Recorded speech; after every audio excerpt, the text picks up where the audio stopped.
दोस्तों आज हम लेके आए हैं पार्ट 2 जिसमें वायरिंग का पार्ट फर्स्ट हमने डिस्कस किया था।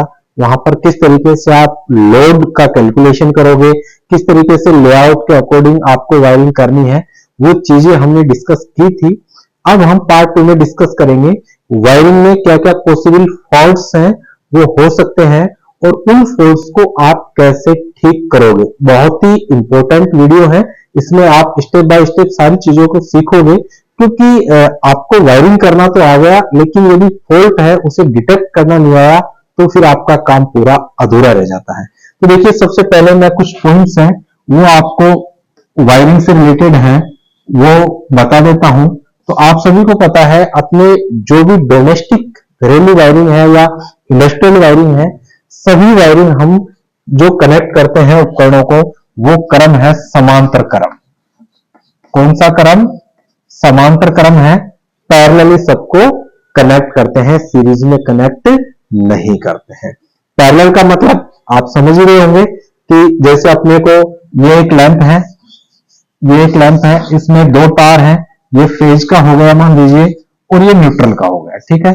अब आप ये दूसरा लैंप है, यहां मान लीजिए ये फेज का हो गया, ये न्यूट्रल का हो गया। आपके पास में दो वायर है सप्लाई के, एक यहां पे आ रहा है ये फेज का और दूसरा आ रहा है न्यूट्रल का। तो आप कनेक्शन कैसे करेंगे?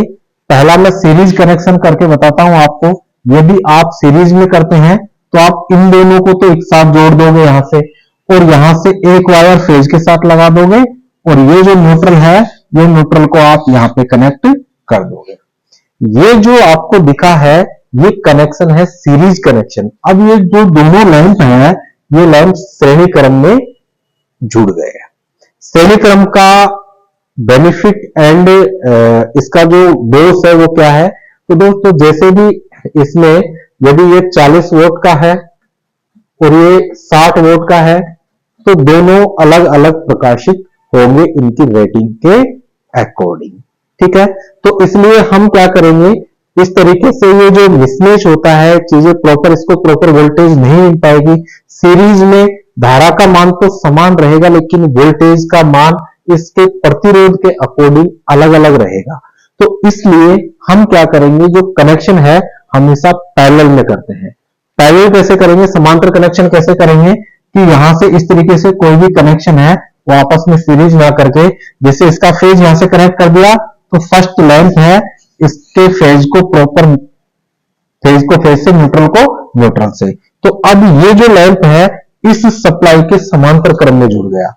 समान यहां पर भी आप ये जो फेज है इस फेज को फेज से ही कनेक्ट करोगे यहां पर, ठीक है। ये फेज तो पहले से कनेक्ट था तो इसका ये फेज और न्यूट्रल, ये लैंप प्रॉपर जलेगा और जो इसकी कैपेसिटी है उसके अकॉर्डिंग ये पूरा ग्लो करेगा।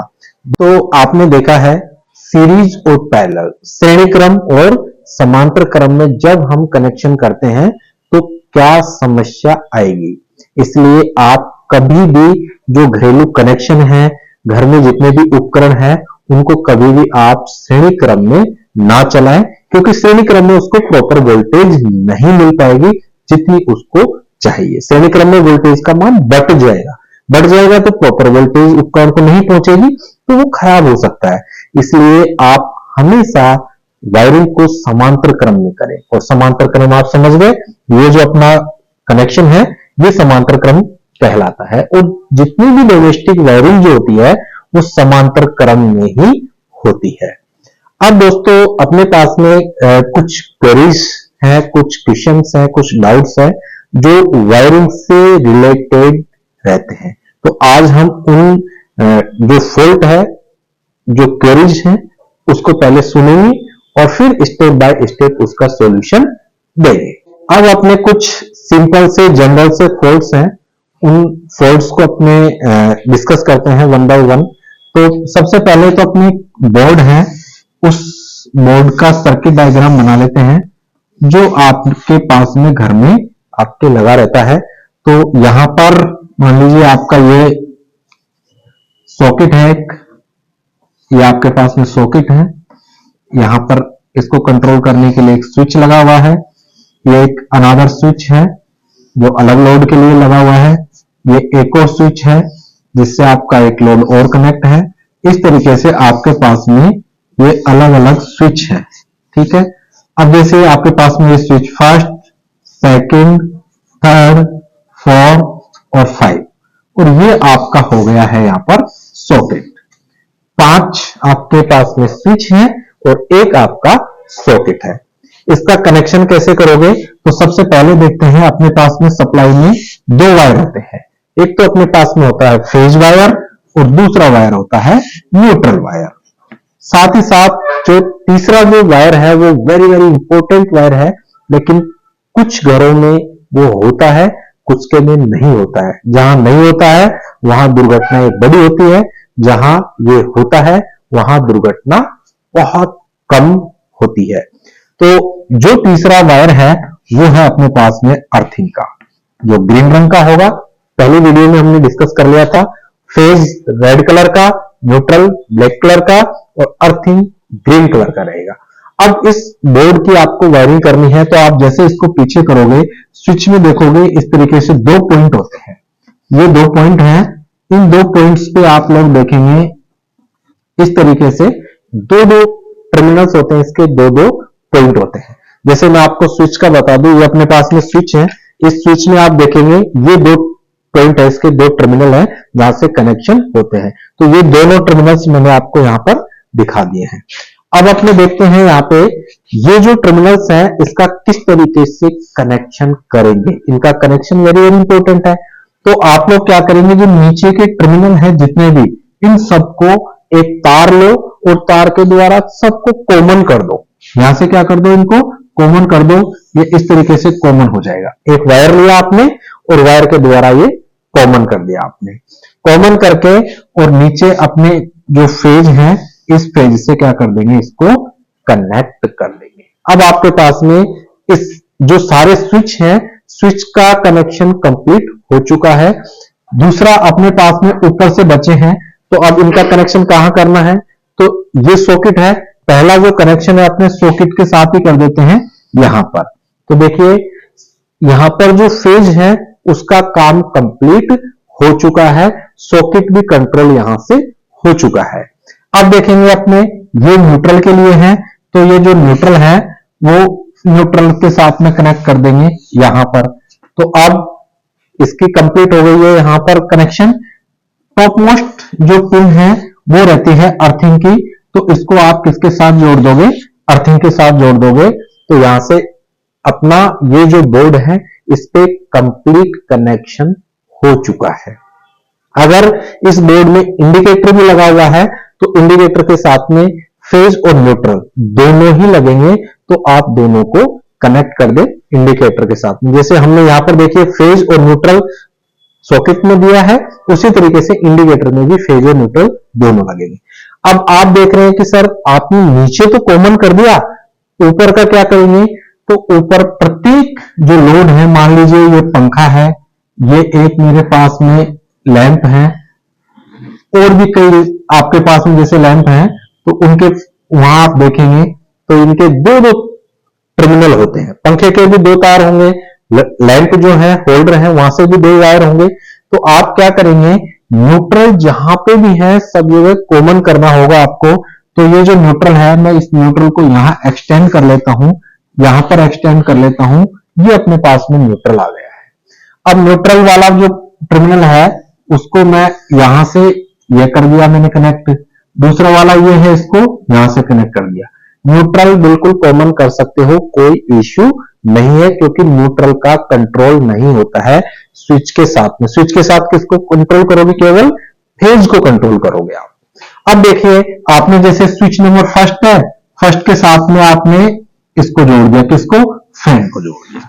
स्विच नंबर 2 है, इसके साथ में आपने ऐसे समझ लीजिए कि ये जो 2 है, 2 के साथ में अपनी लाइन कनेक्ट कर दिया है।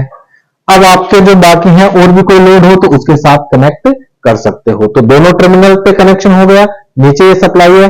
अब आप जैसे ही स्विच ऑन करोगे, आपका पंखा है, यहां से फेज आया, यहां से आया, यहां पर आया, यहां से कनेक्ट हो जाएगा, ये कनेक्ट हो जाएगा, इस टर्मिनल पे सप्लाई पहुंच जाएगी, सप्लाई पहुंच जाएगी, पंखे पे चली जाएगी, फेज यहां से गया है, न्यूट्रल यहां से ये देखिए आपका जो सर्किट है वो कंप्लीट हो गया है, इसे पूर्ण परिपथ कहोगे और ये पंखा चलने लगेगा। दूसरा आप देखेंगे ये फेज है, ये यहां पे लगा हुआ है, इसके साथ में ये लैंप लगा हुआ है, तो लैंप की जैसे आप स्विच ऑन करोगे यहां से फेज यहां आ जाएगा, यहां से इसके साथ होते हुए लैंप में आ गया, न्यूट्रल यहां से मिल जाएगा इसको, इसका सर्किट भी कंप्लीट हो गया और लैंप भी आपका जल जाएगा। जैसे आप स्विच ऑन ऑफ करेंगे तो ये ऑन ऑफ यानी कि चालू बंद हो जाएंगे। साथ ही साथ सॉकेट है, सॉकेट का भी आप जैसे स्विच ऑन करोगे, न्यूट्रल यहाँ पे ऑलरेडी है, अर्थिंग है, फेज का जैसे यहाँ पे आएगा आपको ये ऑन हो जाएगा और जो भी आप उपकरण इसके साथ अटैच करेंगे उसमें सप्लाई पहुंच जाएगी। टेस्टर के द्वारा आप जब भी जांच करें तो आपका जो टेस्टर है केवल इस वाले टर्मिनल में ही ग्लो होगा, क्योंकि ये न्यूट्रल है, ये अर्थिंग है, बाकी में सप्लाई शो नहीं होगी। तो बिल्कुल जो स्विच के नियर बाय वाला जो टर्मिनल है उसी पे ही आप टेस्टर लगा के चेक करें, जिससे आपको इसमें सप्लाई की कंटिन्यूटी पता लगेगी। अब आपने जनरल सा फॉल्ट देखा होगा, ये तो सारा वायरिंग का पार्ट था। अब अपने आते हैं फॉल्ट पे, तो एक बहुत जनरल सा फॉल्ट देखा होगा कि रात को आप स्विच बंद कर देते हो, स्विच बंद करने के बाद भी जो लैंप है वो धीमा धीमा जलता रहता है, प्रकाशित होता रहता है, ये धीरे धीरे जलता रहता है, कुछ प्रकाश इससे निकलता रहता है। तो दोस्तों ये कोई बहुत बड़ी प्रॉब्लम नहीं है, ये जो छोटी सी प्रॉब्लम है वो क्या रहती है कि लैंप के ये फेज हैं इसको कंट्रोल फेज से करना चाहिए था, लेकिन कई बार क्या होता है बाय मिस्टेक इसे यहां पे जो कंट्रोल है वो न्यूट्रल से कर देते हैं, स्विच को किससे कंट्रोल कर देते हैं, न्यूट्रल से, और जो फेज है वो सीधे ही दे देते हैं, फेज को न्यूट्रल की जगह ये रिप्लेस हो जाता है पूरा, ये क्या करता है इस तरीके से हो जाता है। तो फेज तो इसमें कॉमन हो जाता है यहां जाके, और जो न्यूट्रल है वो स्विच के साथ रहता है। अब होगा तो वही, जब आप स्विच ऑन करेंगे तब जाके लैंप पूर्णतः तो तभी जलेगा, लेकिन फेज डायरेक्ट इसमें रहता है तो हल्की सी अर्थिंग और उसकी वजह से यह हल्का हल्का सा ग्लो होता है, जलता रहता है। तो एक कॉमन प्रॉब्लम है, इसे आप कैसे डिटेक्ट करोगे, तो आप फेज और न्यूट्रल को चेक करके सर्किट में फेज को ही स्विच के साथ में जोड़ेंगे, कंट्रोल करेंगे, तब ये प्रॉब्लम नहीं होगी। नेक्स्ट एक जो इस तरीके से करने से क्या प्रॉब्लम है, जब भी आप स्विच को तो बंद कर देंगे, लेकिन जैसे आप लैंप को रिप्लेस कर रहे हो, लैंप को रिप्लेस करेंगे उस टाइम पे आपको हेवी झटका लग सकता है, क्योंकि फेज है वो कहीं से भी कंट्रोल नहीं है, सीधा यहां पर लाइव है और झटका लग जाएगा। इसलिए आप हमेशा ध्यान रखें जब भी वायरिंग करें ऑलवेज कंट्रोल करेंगे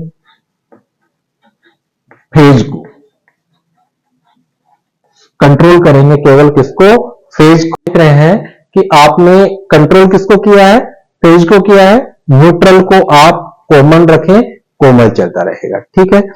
दूसरे आप कई बार देखते हैं कि जैसे यहां पे सप्लाई नहीं आ रही है, इसमें आप देखेंगे कोई भी आपने 3 पिन टॉप लगाया, यहां सप्लाई नहीं आ रही है, तो आप सबसे पहला जो आपका स्टेप है वो यही है कि आप यहां पर अपने पास में जो कनेक्शन है न्यूट्रल को न्यूट्रल से ही कनेक्ट करें, ये न्यूट्रल कनेक्ट हो गया, और यहां पर जो अपने पास में फेज है वो फेज से ही कनेक्ट रहना चाहिए, प्रॉपर वायरिंग को आप फॉलो करें, ठीक है।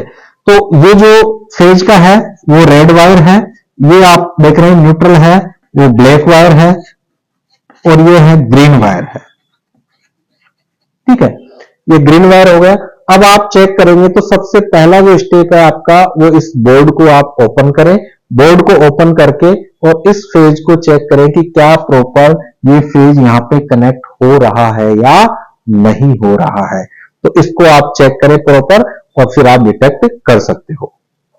तो ये अपना जो कनेक्शन है इसको चेक करेंगे। सपोज दैट आपका फैन है वो ऑन नहीं हो रहा है, फैन ऑन नहीं हो रहा है, आपने स्विच ऑन किया, तो अब आप फॉल्ट को कैसे डिटेक्ट करोगे? तो सबसे पहले आप इस बोर्ड पे जहां से सब सर्किट है, इस बोर्ड को सब सर्किट कहेंगे, जो सब सर्किट है पहले यहां सप्लाई प्रॉपर चेक करें। इसमें यदि फेज और न्यूट्रल प्रॉपर आ रहा है तो एक लैंप लें, लैंप के द्वारा हम जो दोनों वायर यहां पे गए हैं वो दोनों वायर यहां पर लगा के देखें, या फिर फेज टेस्टर के द्वारा यहां फेज चेक करें। होगा क्या, या तो फेज कहीं पे ब्रेक हो रहा होगा या कहीं पे न्यूट्रल ब्रेक हो रहा होगा। इन दोनों में से कोई भी एक वायर यहां पे सप्लाई नहीं दे रहा है तो ये फैन नहीं चलेगा, ये सप्लाई साइड से फॉल्ट रहता है। तो आप पहले इनको चेक करें अच्छे से।